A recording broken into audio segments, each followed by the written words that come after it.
All right. So anyway, let me just read the objective. I'm going right off of the documentation, the training guide. The training guide was done in 2014. There has been some subtle changes in FL-DIGI since then, just on the way screens, the setup screens look. Everything else is just about the same. So the objective to supply the radio amateur with a basic understanding of FL-DIGI and FL message, in addition to highlight the unique features of how the two programs work together, sending and receiving an Aries Races form in a semi-automatic or automated fashion. General operation of FL-DIGI appears at the end of this course and may be covered if time permits. Otherwise, it shall be presented at a later date. So, and we're also going to cover FL-AMP, which is a very useful addition to FL-DIGI. So the first thing I want to do is I want to go over the main screen, okay? And on the page 2 of the documentation, the main screen, I labeled all of the important parts of the main screen. Starting from the upper left, we have the file drop-down menu like any other program, especially Windows. This is based on a Windows version of the program, okay? We have the op mode menus, okay, op mode. We have the configuration menus, and that's where one of the changes are. On the old program, it says, it drops down. On the new one, it says configure, but it says configure dialog, and it's kind of a, it's a look, it looks a little different. And if you open up, for instance, if we were going to set up the sound card, you would just go down to the sound card arrow, open it up, and go to devices, and it takes you to the same place where the old menu would have taken you. Okay, now right now you can see that I'm capture and playback is in iMac microphone and iMac speaker, respectively. Okay, so one of the few subtle changes, additions, whatever you want to call it. Getting back to the main screen. Again, an important part of FL-DIGI on the right side along the top is the tune button. That is the button that would actually, if you're connected properly with your sound card, that's the button that's going to put you on the air to test whether the program works with your sound setup and your radio.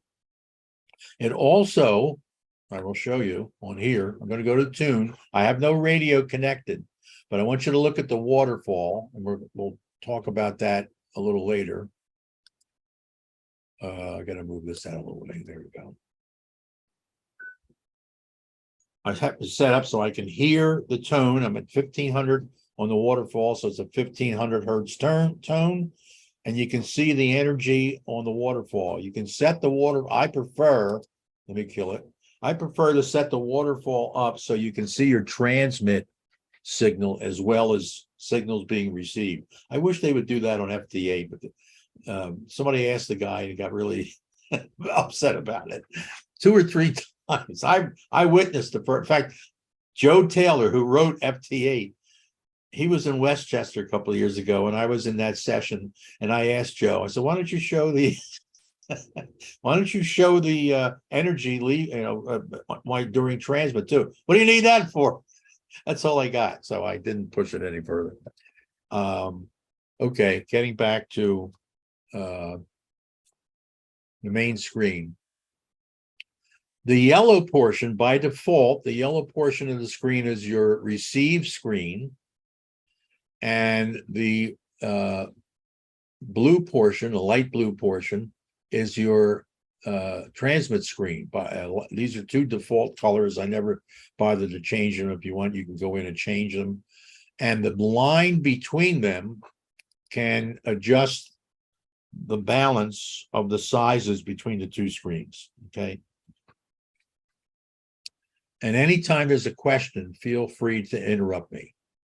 Or if I say something wrong, please feel free to interrupt me, okay? The macro buttons, okay? Now let's go back to this one, all right? The macro buttons by default, you will see 12 macro buttons above the waterfall. Everybody can see my cursor, right? Correct? You can see my cursor? Okay. So you can change that. There's actually a total of 48 macro buttons, and I find them very, very useful. If you go up to view and go to under view, it says view. It's like the fourth item down in the new program. It says view hide 48 macros. Okay, well, right now I only have 12. If I click on that, all 48 now appear above the receive screen. And they are great. I love them. I keep them up there all the time on my working version of FL-DIGI. I use them, of course, to have standard, my equipment is and all that kind of stuff. Okay. What I use them a lot for, and we'll talk about this later when we go into macros and how to create them. I use them to quickly change modes. You can change modes. The quickest way to change mode without the macro is to go down to whatever mode you're in. If you look at the lower left-hand corner, right now I'm in Thor 22. If I left click that, I'll get all the Thor modes, and I can click into any one of the other Thor modes, but that's restricted to the current mode group that I'm in. And it takes 2 clicks. It takes one left click and then a choice, moving your mouse, and then another click to select the mode. 2 clicks. So if you're as lazy as I am, all right, you can set up a macro button to change any mode anywhere. You don't have to be in that group to change it. I don't have any set up, but we're going to do that later. Maybe not tonight, but that's kind of advanced. So I use that to change modes. A lot of people say, okay, I'm going to change. We'll be on a net sending traffic, and we might use Thor 22 to log into the net. Mike knows about Barry's nets and so forth, and the net on 147.030. We use a lot of times we use Thor 22 to log in, but we use another mode to send traffic because Thor 22 is kind of slow. So people will go, well, I'm going to have everybody change. And if we'll talk about that, we haven't got to the right yet, all the way to the right yet. It doesn't always work the way it's supposed to. They go into a particular mode, and if you have your I'll talk about it in a second, but if you have your RXID on and your TXID on, you'll be set to send a change code or receive a change code if somebody changes modes. Okay, that doesn't always work. Depends on how great your signal is, blah blah blah. So if somebody says I'm going to MFSK 128, I have a macro for MFSK 128. I just click on it before they're finished saying it. I'm an MSFK 128 before they even start. So I don't always depend on the mode being changed by the program itself. That's a personal choice, and you can do with it what you want. Okay. Anyway,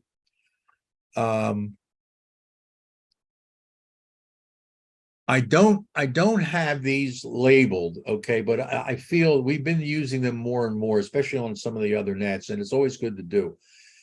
There is a RXID and a TXID button. If you push them, and you can see that I can either unpush them, is that a word, or push them. When they're activated, they're green. The RXID will react to anybody making a change. When another station transmits a change in mode, there's a mode change sequence that goes on, and you will receive that, and theoretically your FL-DIGI will change and match the mode. TXID is if you are the station that wants to change everybody's mode, you have to have that activated. Okay, otherwise it won't send the code to change the mode if you do change it. Okay, moving along. We covered the receive screen, yellow, transmit screen, blue. The macro buttons, again, your choice. You can have 12 over the waterfall, or you can have all 48 above the receive screen. Your choice. The display area. Okay, that's the display area of, we commonly refer to this as the waterfall, but wait. Lower left-hand corner above the mode, you will see it says WF. Okay, that stands for waterfall. If you click it once, it goes to the FFT, which is a kind of a spectrum analyzer. It's a fast Fourier transition. It will show you a depiction of the signal you're sending along with any harmonics or sidebands. Okay, if you click it again, it'll be a signal. Hello, it's like an oscilloscope. Not great, as you can see, there's a delay on it. Okay, but if you don't have a scope in the shack connected to your radio, this is the next best thing. And then clicking it again, it goes back to waterfall. So it actually displays 1, 2, 3 different functions.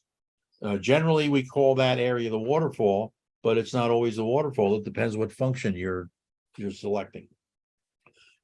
The next thing over, I'm not going to talk about the number at this point, and these two numbers at this point, because that's for another time. Okay, they are actually levels at which the waterfall and the other displays display the signal. But I will talk about, I have X4 here. Okay, that's speed.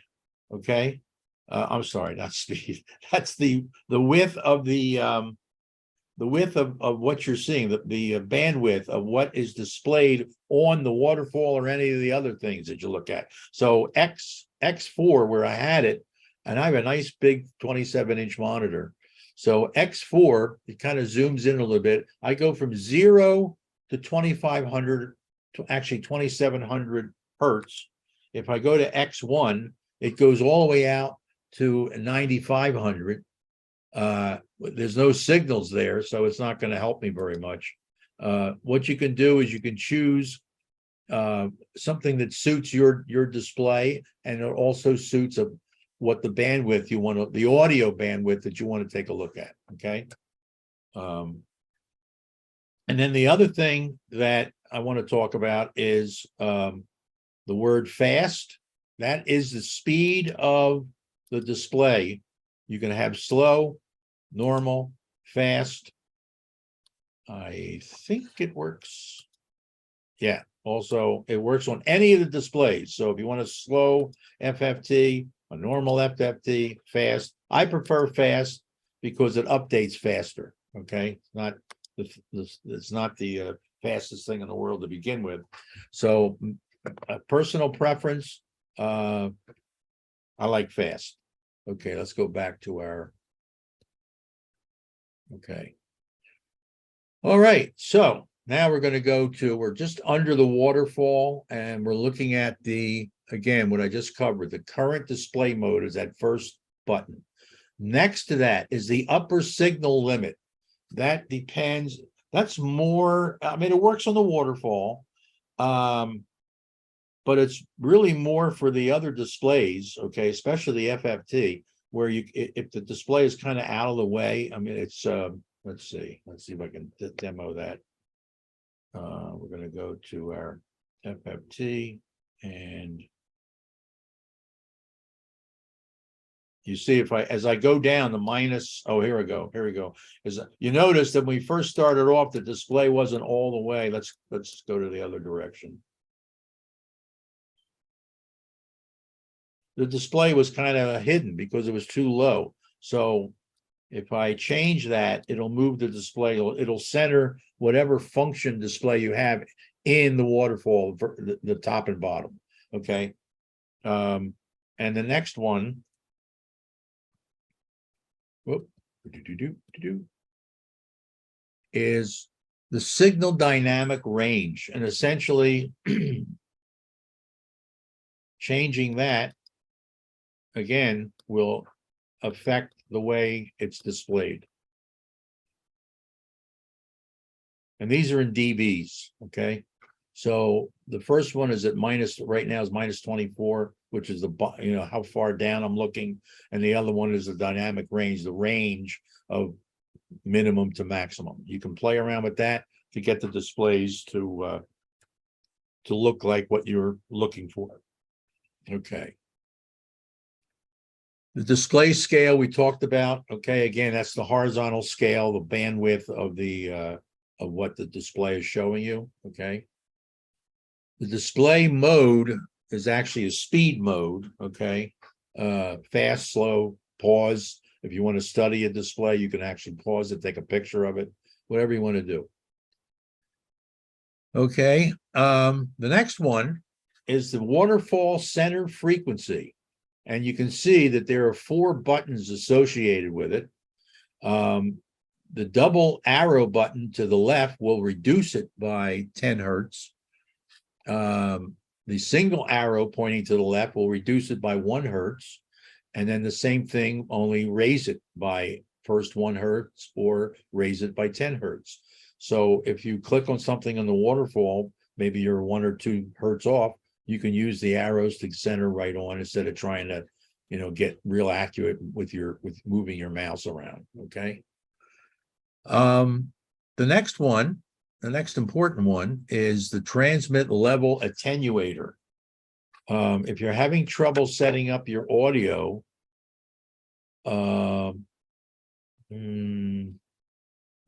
interesting. That is not, oh, here it is.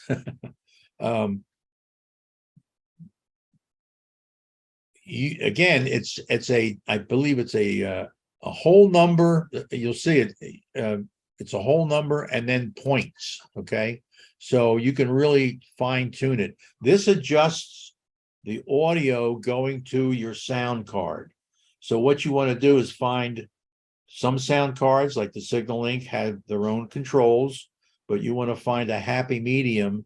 If this is set too low, you can have for example, you can have your SignalLink all the way up, and when you hit tune, your SignalLink is not going to go into push to talk mode. You're not going to get the red light if this is set too low, too much of a minus.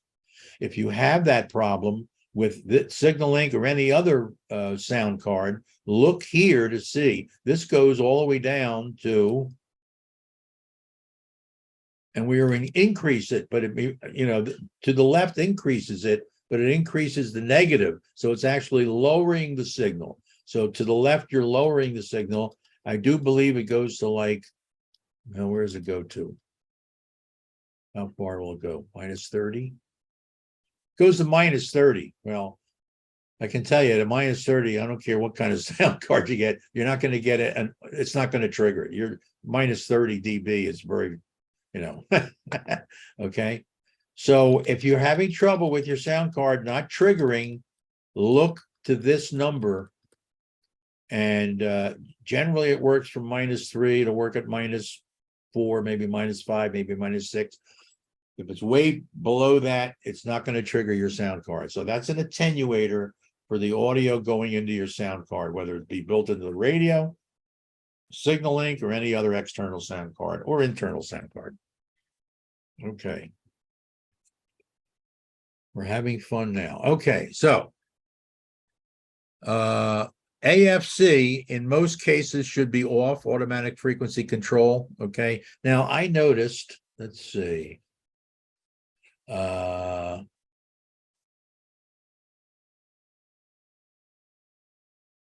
got, oh, that's the green arrow. Never mind. Okay. In some of the modes, in fact, most of the modes, AFC is grayed out. In this particular mode, Thor 22, it's grayed out. Okay. There are some modes where it's activated, or you can activate it. You really don't want to do that. Okay. So just keep in mind that does that compensate for the drift? It's supposed to, but what it does is it jumps all over the it's trying to help you, and we found that it jumps all over the waterfall. You Yeah, know, it's no good on FM. no good. It's no good on, yeah, especially FM. Right, because it's seeing the carrier shift and it's trying to follow the carrier. Yeah, and I Crazy. think Thor 22, because it's not necessarily the tones themselves, but the distance apart. Right. So it wouldn't Yeah. matter. It just AFC wouldn't matter confuses. for It really that. confuses it. It may work when I haven't really done it that often on HF, okay, and it may work much better on HF, but I generally keep it off no matter where I am. So, okay. The transmit indicator, if you're transmitting, let's see if I can make a liar out of me. I mean, okay, I'm going to go to tune. Yeah, see the transmit indicator turn red. Okay, so if you don't know your trend, now here's the thing. Let me say this, and I don't want to get into editorializing. I have found, especially newbies to ham radio, newbies to FL-DIGI, you need to know, and I'm very strong position. You need to know whether your radio is going on the air and off or not going on the air. I've observed a lot of newbies, new hams, new FL-DIGI people. They go, okay, I'm going to send my signal, and you never hear there nothing. There's not even a dead carrier. Okay, and then you go back. Did you get it? How can somebody sit next to a radio? And some of these people have FL-DIGI have signal links. With a signal link and a radio, most of the radios that I have, the signal link has a red light. Okay, the only thing I can do is help these people by hooking up a relay that puts 110 volts on their seat. Okay, no, I wouldn't do. That's mean. All right. You need to know whether your sound card is triggering, especially with a signal link. It's very clear, and you need to know how to know if your radio is transmitting. Most radios have some kind of light. Usually it's red. If all that fails, they should be looking at the TR light here. And if I go on again, hit tune. It's not very big, but it's certainly obvious. It's better yet to know your equipment. Know if you have a signal link, or more important, know if your radio is going on the air. It should tell you with a red light, a blue light, a whistle, something, a flag going up.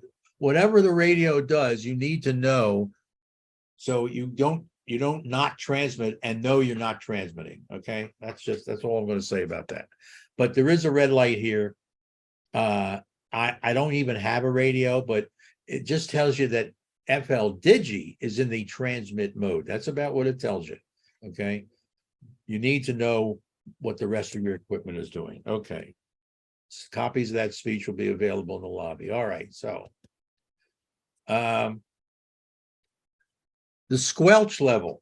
Okay, first of all, the little squelch button should not even be on. Okay, now a lot of people turn it on because if you're in a high, let's go back here. Let's go to let me see if I can simulate this. I'm going to go to MFSK 128, which is a very busy. Okay, and I'm going to clear my okay. Even with the noise in the room, you can see that the receive screen gets filled up rather quickly, because this can happen from noise from your radio. It can happen with noise from the room if you're acoustically coupled. So a lot of people go, I don't like that. That bothers me. And they turn on the squelch, okay, and put the squelch button up. Let's see. Sound effects are optional, but put the squelch button up and it stops. That's great. But the screen filling up with garbage should not bother you. That's FL-DIGI's problem. Okay. What happens if you set it that way? If you turn your squelch on and set it that way, you're going to miss some of the what they call headers of transmissions. You may miss a header that tells you what mode they're going to. You may, especially with FL amp, FL amp tells you, it sends a header and in the header, it tells you how many bytes and how many blocks and all this stuff. If you miss that stuff, you're not going to get anything in FL amp. Okay. And you're going to also the possibility of you missing some stuff on the other modes, in FL message and so forth and so on. So our advice is people who've been using this program for a while, turn squelch off. And of course, with squelch off, it doesn't matter where this is, but I keep it all the way down. I don't use squelch. Okay. Let the thing fill up. You can easily clear the screen by going up to your receive screen, right click it. You get a little menu, and one of the things is clear. Poof, it's gone. Okay. If it bothers you that much. And there will be a buffer filling up. A lot of times, let me move this out of the way. There is a little scroll bar that moves down as the buffer fills up, and you get a lot of garbage in there. And it will, if it's really filled up and this is all the way down the bottom, or you have 2 or 3 of them, then it's time to go and clear the screen, because that may affect reception. If the receive buffer is, I don't know how much they use for a receive buffer. It may only be a couple of kilobytes, few kilobytes. I don't know. But anyway, squelch off generally. And then if you want to clear the screen, just go up in anywhere in the yellow and your receive screen, right click, go down to clear, and it clears. Very, very simple. Okay. All right. That does it for the main screen. Okay. Any questions or comments about the main screen? Yes, I have a question. Yep, go ahead. Can you make the waterfall bigger? I didn't hear you say how to adjust the size of the Okay, waterfall. we didn't get into that. Okay, then I'll wait.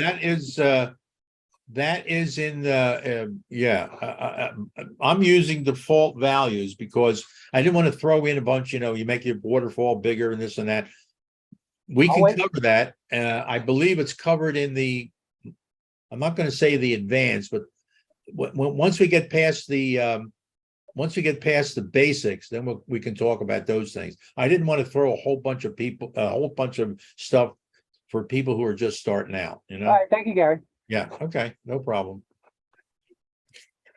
Okay, so the next thing would be adding your call letters and other information. Okay, you may or may not want, it is desirable to have your call letters in there. Okay. And again, this is slightly different from the new program. Here you go to configure, and then you click on operator. In the new program, and I recommend the new program, you go to configure dialog, okay, and it says operators dash station. Okay, it's still the same keywords, they just changed it a little bit. Okay, if you go to operator dash station, there's the opportunity to put in the same information. Okay. I put in my call letters. My operator call sign is the same, so I didn't bother with that. My name, who cares? My antenna, tuned dipole, this is for HF, of course. My station QTH, my station locator, state and county. Okay, big deal. Now, don't forget, if there's a save, this happens a lot in this program. If you put information in or change something, and there's a save button in that particular window, click save before you click close. Otherwise, it will not save what you put in there. So always remember, nothing happens. It saves, doesn't tell you it's saved, and it doesn't close the screen. You have a separate close, but if you hit close before save, what you put in there will be lost. You'll have to do it again. No big deal, but it's annoying. Okay, so I keep skipping that. Okay, all right. So again, it's the same screen. They just you can see they haven't really changed the screen itself. They just changed the way you get to it a little bit. Okay. Okay, now everybody's got a different sound card. Some have internals, some have externals, some are using acoustical coupling. So the connection between FL-DIGI and the radio is going to be different for everybody, okay? So I say, first thing I did say here in the note, without a properly selected sound device, there will be no waveform in the display area. Okay, and let me go back to here and change it back to, this is one of the basic problems that people have. I'm going to go to the waterfall. I'm going to go to configure. I'm going to go to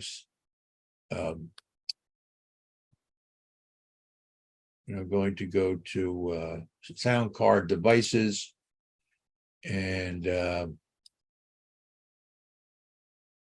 well, maybe I can see if I can undo things here. Well, I do have a vid box connected, but I don't have anything there, so I'm going to go debut and vid box and save. And you notice what happened to my waterfall. I don't know about the vertical lines, but basically there's no signal now in the waterfall. And a lot of people, a lot of newbies, and we heard this, Mike, on the net for the newbies on Tuesdays. I don't have anything in my waterfall. That means they have absolutely no connection between FL-DIGI and their radio. Okay. So one of the most important things that people need to learn is how to connect. And again, it's going to vary from radio to radio, from user to user, because we don't all have the same type of connection. So I'm going to go back. In my case, configure dialogue. Okay, I'm going to choose my Mac microphone and choose my my Mac speakers. I save and then I close, and I got my waterfall back. Okay, so let's go back here.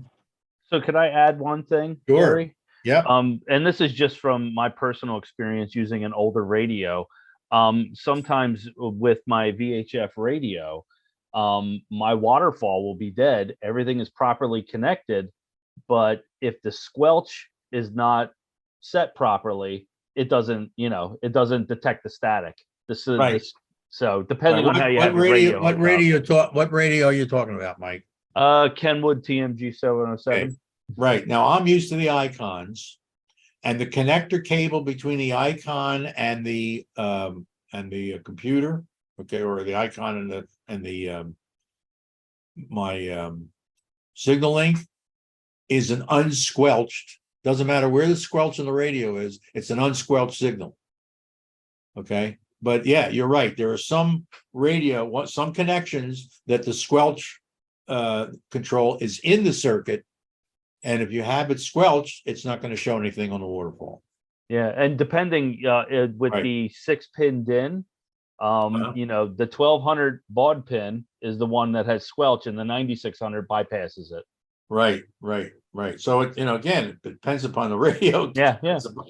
So you got to watch. If you think everything's okay, this is for people who don't have the experience that Mike has, and you're trying to get the waterfall to work. That's the first step you want to do. And it's not, check your squelch control, because the squelch control for your particular radio and your particular hookup, the squelch control may be in the circuit, or the squelch circuit may be a factor. Okay, good point. Yep. Okay. So I go through here. I'm not going to be specific because everybody's got a different sound card. Okay. And then we go into configuring the display area. Okay. And again, I say the FL-DIGI display area is where you observe the waterfall and other graphic information. It can be customized to personal preferences. And what you can do is, again, go on to configure and go on to waterfall. So let's do that right now. Again, configure dialogue. I don't know why they changed it. Okay, waterfall. Okay. And you can see, I'm not going to go through everything because this is personalized. You can go and look. You've got buttons and controls. Okay. I have nothing. This is a new installation. I just downloaded it today. Display. Okay. And here's If you want to monitor your transmitter, your transmitted signal, this is where you tell it you want to do that. If that check mark under transmit signal is not checked, okay, and I do a save and I do a close, and then I go into transmit. Whoops. Come on. Well, I don't know what happened there. If I go into tune, now the waterfall stops. Kind of acts like the FT8 software, which I don't like. I would rather see my signal. Okay. But Joe Taylor didn't want to hear about it. Okay, so we go back to configure. Configure dialog, transmit signal, no waterfall, do a save, do a close, and we test it. And I get it back. Okay. I don't know how did I get so high? Okay. So, oh, I know, because I'm in let me go back to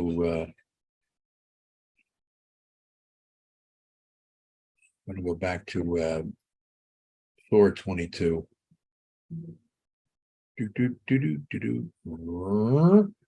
Now, normally on the other machine, I just tap one of my my macros that I set up for Thor 22. Okay, and then I'm going to go to 1500 or thereabouts. Oh, I was 1501. See, so now I take this, bump it down one.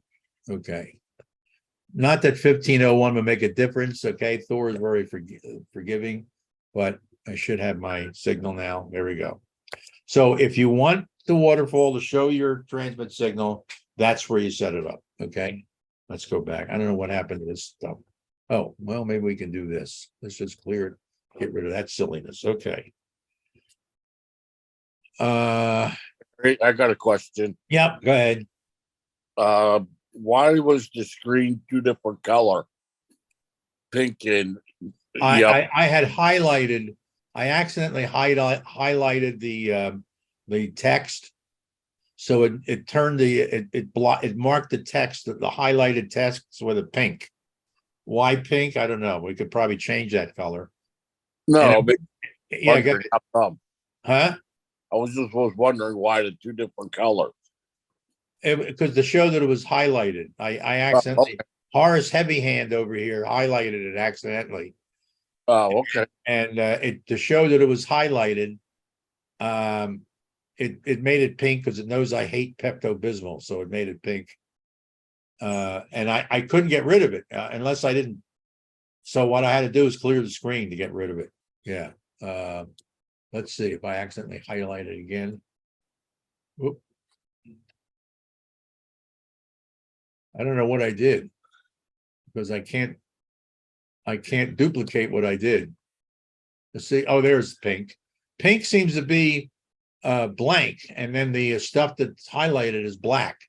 So I don't remember. I thought I saw text with, and then if I want to click out of it, oh, so this time it's letting me click out of it. Yeah, it's an Apple computer. What do you expect? All right. Anyway, but that's what it was, Charlie. It's just highlighted text and or things on the receive screen, and it just wanted to show me that it was highlighted, even though I inadvertently highlighted it. Okay, was just Okay. there. All right. The rest of this, the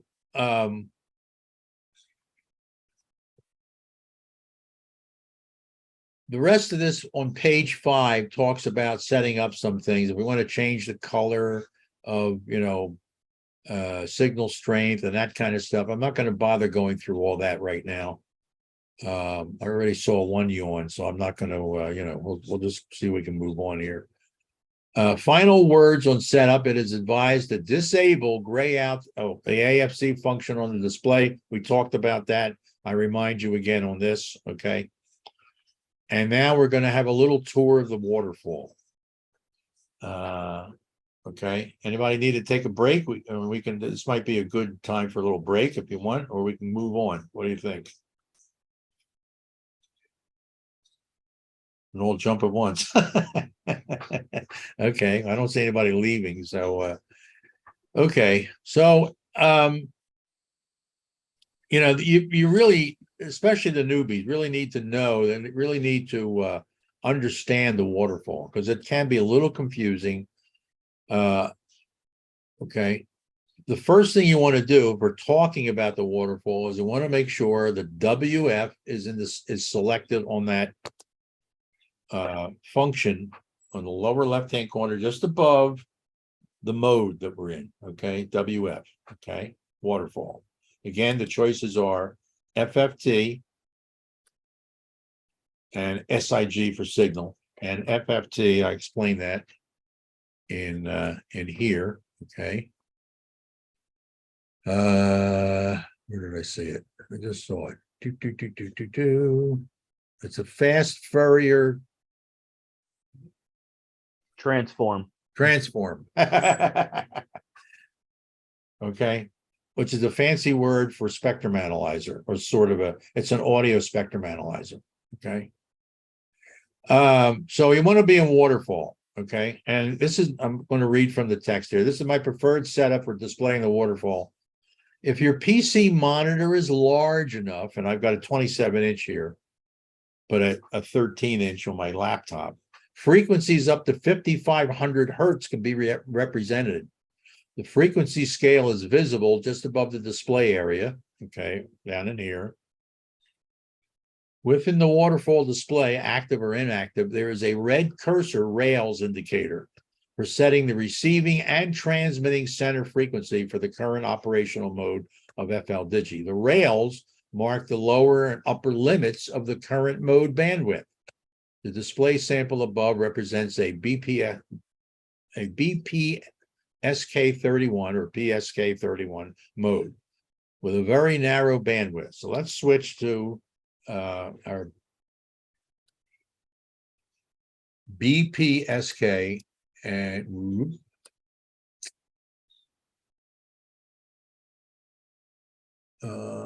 that's 8 PSK. Oh, that's interesting. Oh, PSK. Okay, they dropped it again. They call it PSK when you select the group, and then BPSK. Okay, so you can see how narrow it is. It's about 50 hertz. Okay, and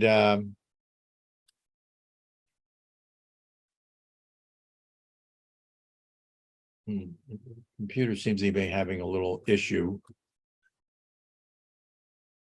Okay, the cursor moves with the cursor.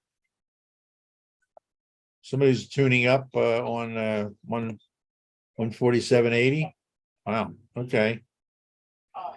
And then if you click, let's say you want to go to 1,000, and you left click, it'll move the red transmit there as well. So you move back and forth, especially on BPSK, whereas PSK 31, where you may be a lot of signals, and you want to particularly listen to one signal without clicking anything. You go to that signal and then click it, and if you don't move it again, both transmit and receive will be on that frequency. Okay.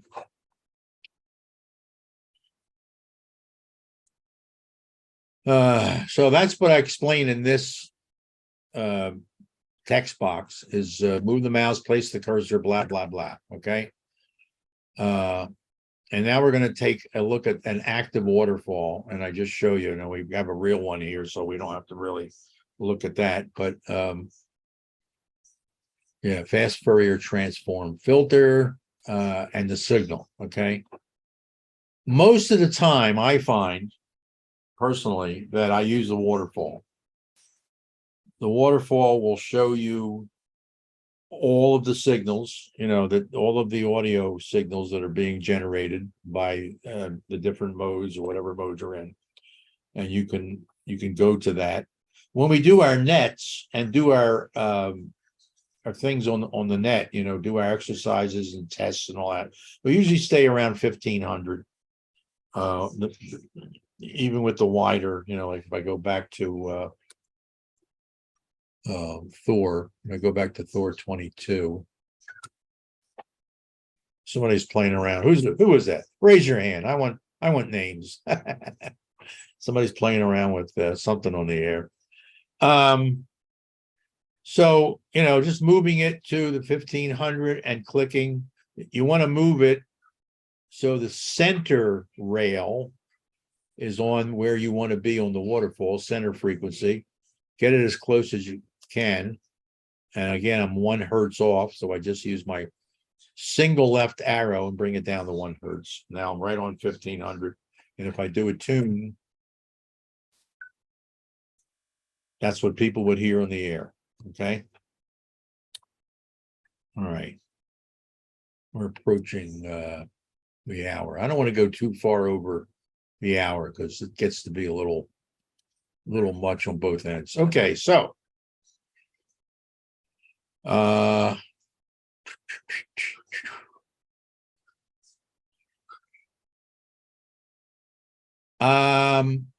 don't know if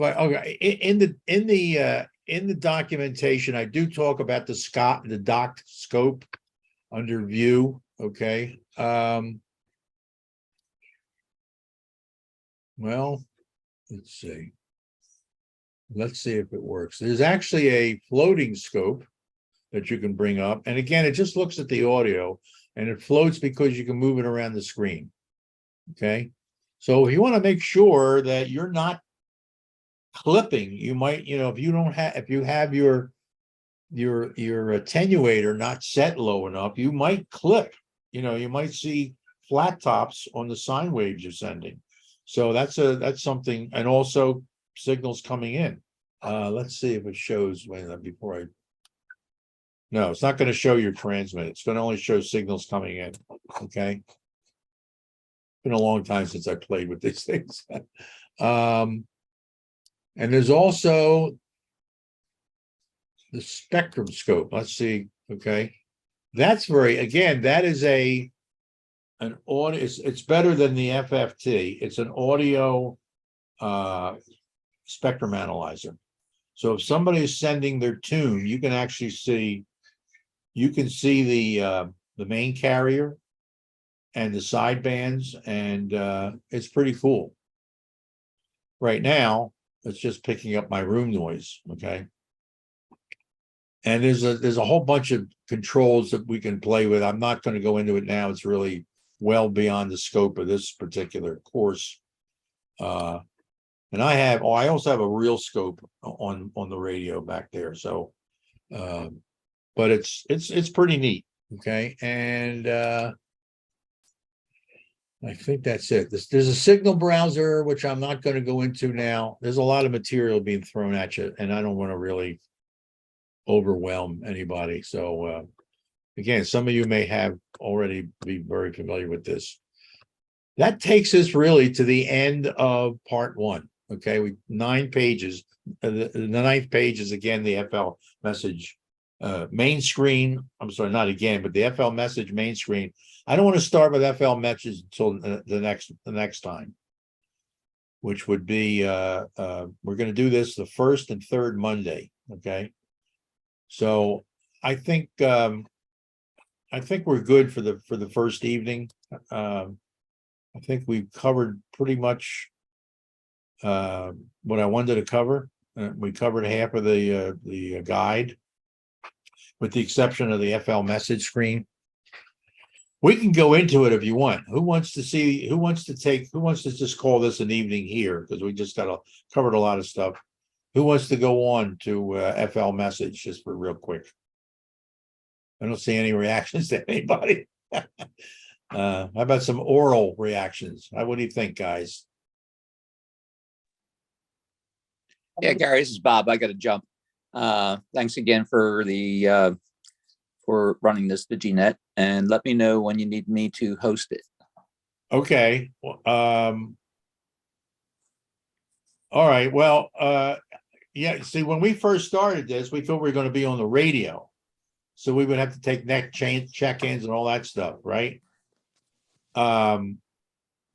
You're not prepared to continue this because you don't use FL-DIGI that often. So I think I'm probably going to have to go through the FL-DIGI course, and then somebody, if we're going to do WinLink or something like that, somebody else can take over.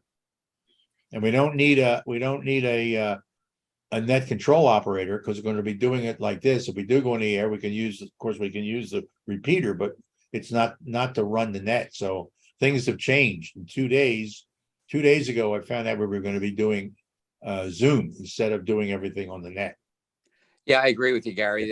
There's no need when you're running a lesson like this over with Zoom. There's really no need for somebody hosting it like the way we did Right. Yeah. on the original. Yeah. So I'll be back on the I have to break the news to Ann, but I'll be back on what will that date be? Where's my phone? Oh, right here. So the third Monday of the month is going to be the 17th. We'll be back on the 17th. And we'll pick it up with FL message, which is kind of part of. Oh yeah, somebody mentioned. Let's see. I'm going to go to the changing. Wait, let's just cover that. Let me see if I can. The waterfall. FFT processing. Yes, right. If you go into FFT processing in the waterfall, there is now. I did this one time. I did it last year, and I was playing around with it. First of all, in pixel, your waterfall height in pixels defaults to 300. Okay, that can be increased or decreased depending upon how much waterfall you want.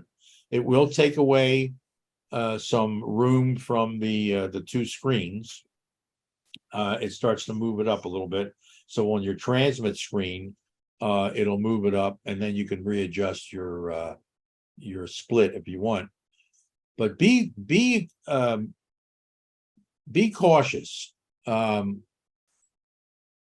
I did this last year. I started playing around with the waterfall size, and all of a sudden, FL-DIGI crashed on me, and it would not come back. I actually had to reinstall it, and I mean to the point where I had to delete all of the FL-DIGI files that were on my hard drive, because when I tried to reinstall, it reinstalled, but when I tried to run it, nothing happened.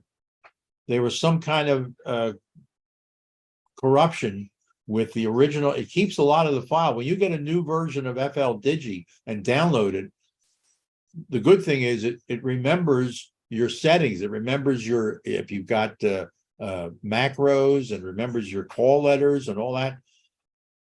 But the point being that if you corrupt it too much, in order to get a working reinstall, you have to completely delete all of the FL-DIGI files and start all over again. And that happened to me when I was playing around with the size of the waterfall. So just be careful. I don't want to scare anybody, and not changing their waterfall, but do it in smaller steps. I think I went from 300 to whatever the maximum is. I can't remember. 500, and it just went. I'm not going to save it. It just went nuts on me, and I had to reinstall it, and it took. Again, I had to delete the original files to do it. It might be just a Windows 10 issue. I don't know. I'm not going to play with it on the Mac here, because it's a little more trouble installing things on the Mac than Windows. But anyway, okay. So we'll start with the FL message, because that's kind of a partner with FL-DIGI. And also I want to cover the automatically bring FL message up when somebody transmits an FL message. We'll do that. We'll cover that. The program has to know where the executable is. So let's call it an evening. We ran almost an hour, 8 minutes shy of an hour. So thank everybody for attending, and hopefully we'll see most of you next week. Thank you for hosting. Thank you, Gary. Okay, Thank you, my Gary. pleasure. No problem. Not next week. The third Monday, not next week. The third Monday, which will be the 17th. 17th. We'll be back on the 17th of DigiNet. 17th of October. 17th of DigiNet. And we will continue, because I really want to get into, FL message, and I want to get into FL amp, which is really cool. Yeah. Okay. All right. Hey, thanks a lot, Gary. All Thank you. righty. My Yeah, pleasure. thank you, Gary. Good night, everybody. Take care, gents. See you next week. No, see See you. you. See you next session. I'll see you at RCA I know. It's just like, what's on that? Saturday. See you at the RCA Museum on Saturday. No, I won't be there, but or Wednesday night at the club meeting. I tell you, I spent 28 years in broadcast television, and that was an RCA museum. Yes. So everything, when I first started in that business in television in 1963, everything in that station was made by RCA. Cameras, monitors. Well, there was a couple of Conracs in there. It was just a film chains, when they had a film chain and a TV station is where you have two 16mm projectors and a slide projector going into a prism controlled optical system, and you doused from one projector. You could choose which projector, and then there was a camera that took them all, shooting a field lens. That was called a film island. All RCA stuff. Anyway, that story's a time for another session, not this one. Okay. All right, I'm going to end if I can figure that out, but Whoever has the recording, thank you. yeah. Okay, I'm going to stop my share, and then I'm going to end session. All right, gents, have a pleasant evening. Thanks for attending, and thanks for the help in the comments.